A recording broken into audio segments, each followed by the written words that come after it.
Hello and welcome back to War Thunder and welcome aboard the Ju-88 A-4. Um, yeah, this is simulator battle. This is actually something that I didn't do on purpose. I went into a simulator event battle on accident. This is footage back from patch 1.61 and I'm currently hardcore grinding, especially the top tier German tanks, and I'm doing it in a way that I need to keep secret. All will become apparent. And you know, when we talk about the new patch, something hasn't changed. Some problems were not addressed, undoubtedly, undeniably. One of the big issues that is a complaint of the community is about bomber cockpits. And let's have a little talk about this. Now, for all of you who don't know what's the problem with bomber cockpits, it is not a real issue in realistic or arcade, therefore. It is a real problem in in simulator. Why? Well, you have an all-round view. In simulator, both in tanks and in aircraft, you are bound to the view of actual crew members. In tanks you have more crew members, therefore you have more views. You have the gunner's views, you have the driver's view and the commander's view. But as you can see here, I have the view of not just the pilot but also the gunner, so that's an all-round view. Many simulator pilots have complained about this, and there were a lot of problems with bombers in the past as well in simulator because of the auto gunners. And yes, my shooting is here not the very best, and I'm switching here through all the view modes. Now I have to say it looks stunningly pretty and awesome and epic. Flying through this formation of Heinkel 111s is very beautiful. Oh, the new water, the new sky, both introduced a few patches ago. You know, oh, it looks so good. Flying over the cliffs of Dover. And you know, it is, as I mentioned, not just an aesthetical problem or argument, so to speak. I want to see bomber cockpits because I think they're really cool looking. And there are at least two bombers in the game that already have bomber cockpits. The AL-28 and the R2Y2s. Both are jet bombers. And therefore a good reason, or because of good reasons. Both act more like fighters as real bombers. In the case of the AL-28, I can compare it to the Tu-2s. There are currently four versions of the Tu-2 in the game. 3 of them in the tech tree, if I'm not mistaken. And they're having a pretty similar layout in weaponry, offensive and defensively, like the AL-28. And that's a problem, because they don't have cockpits as far as I know. Making here a good hit on a Spitfire. It's not easy to make those gunners work, to be honest. Now, and I don't understand why Gaijin refuses to give all the bombers the cockpits that, they can give them. I understand that it takes a lot of work. I understand that it takes, a lot of research. And they have mentioned it in a lot of Q&As that getting footage from outside a plane is not that difficult, especially from historical pictures. But what about, inside pictures, especially about planes that don't exist anymore and probably the footage is classified for some reason? It's a real problem. But a lot of the bombers you could at least give, I don't know, cockpits, and it would be a good change. But at the moment, the game just builds up new bombers that don't have cockpits.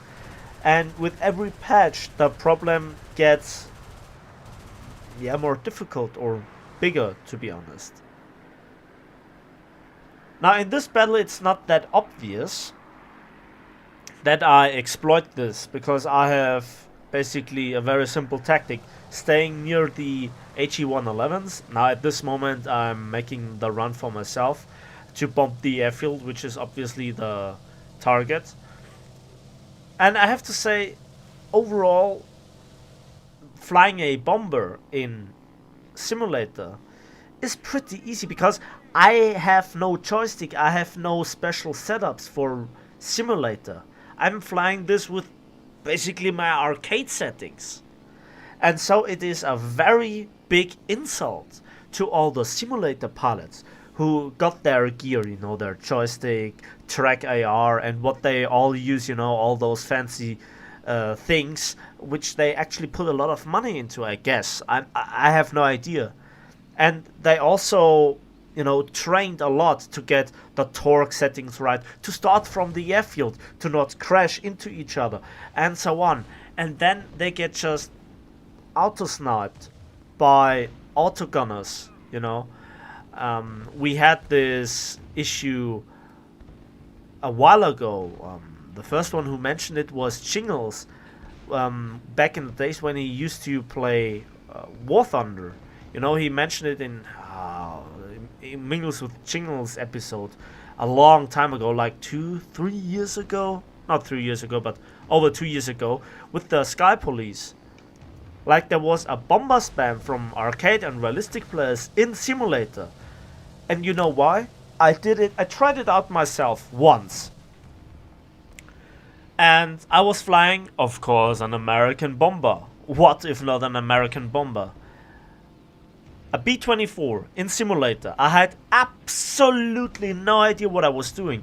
It was even worse, like the first time flying realistic, when coming from arcade. I had no idea what to do. And I was in my view, looking around, admiring the scenery, and suddenly my gunner fired and pling! I got a kill. I killed somebody in a B-49 G6. And I was escorted by friendly fighters. I was thinking to myself, while flying in a combat box formation, this is what I actually managed to do, getting into contact with other bombers.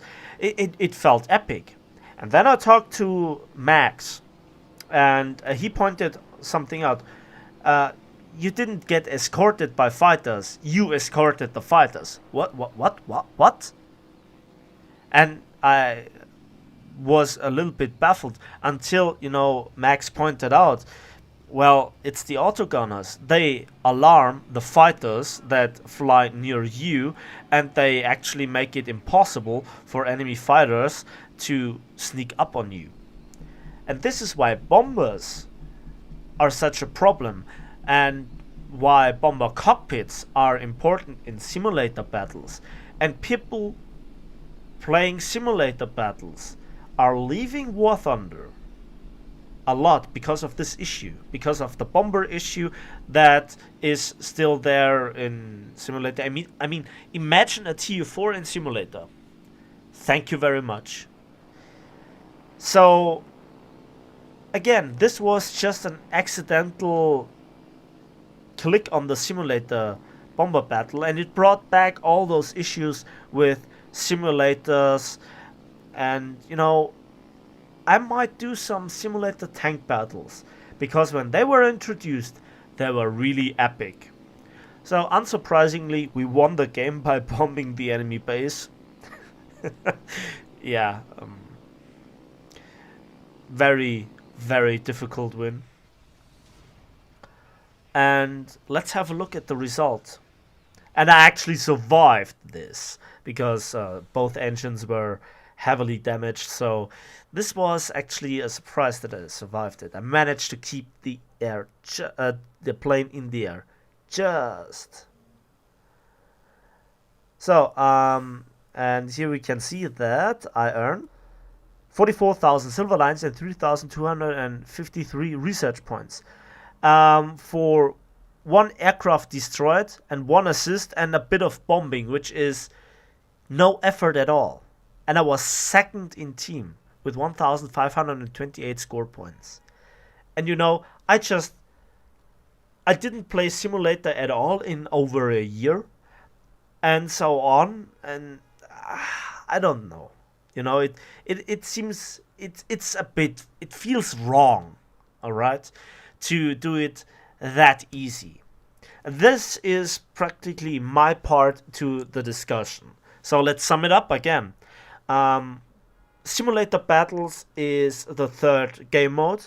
It looks absolutely amazing. The view is restricted to the pilot, at least for fighters, while bombers have an all-around view.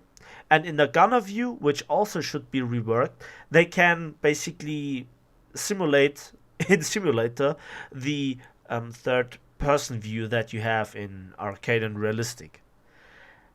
Both should be reworked because it is heavily bomber biased. And I know that it is a lot of work, but if Gaijin wants to rescue their simulator part, at least plane-wise, they should really focus on this. I know it's a long way, but I didn't come up with the problem. And I think I discussed it really well.